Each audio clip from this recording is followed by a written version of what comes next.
Hello everyone, and welcome back to Healthcare News Now.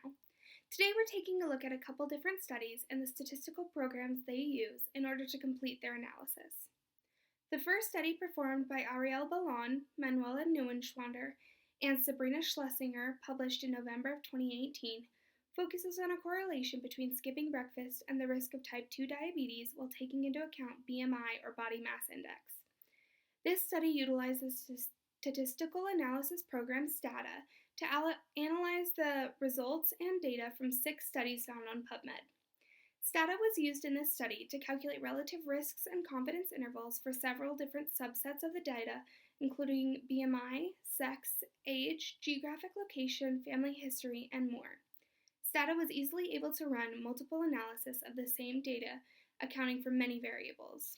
This analysis provided evidence that breakfast skipping is associated with an increased risk of type 2 diabetes, and the association is partly mediated by BMI. The second study was performed by several researchers at the Universidade Católica de Pelotas in Brazil and published January of 2018.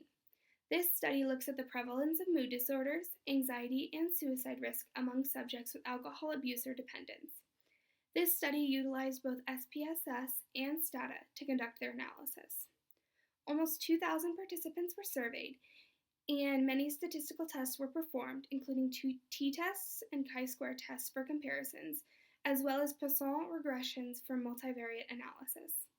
The findings from this suggest that alcohol abuse and/or dependence are consistently associated with a higher prevalence of psychiatric comorbidities and deserve greater public health attention, pointing to the need for alcohol abuse prevention programs.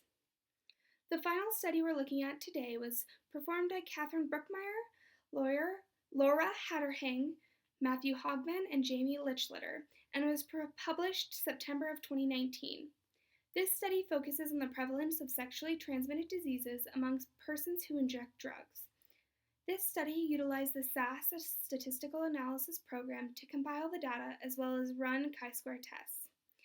Logistic regression analyses were also conducted to produce adjusted odds ratios and 95% confidence intervals for sexually active women and men who ever engaged in injection-related behaviors by the demographic characteristics, then with the addition of sexual behaviors, and finally with the addition of STD diagnoses. As you can see, a wide range of statistical programs are being used in the healthcare system today, and they are vitally important to evaluating the significance of the studies that are being performed. Thank you for joining us at Healthcare News Now.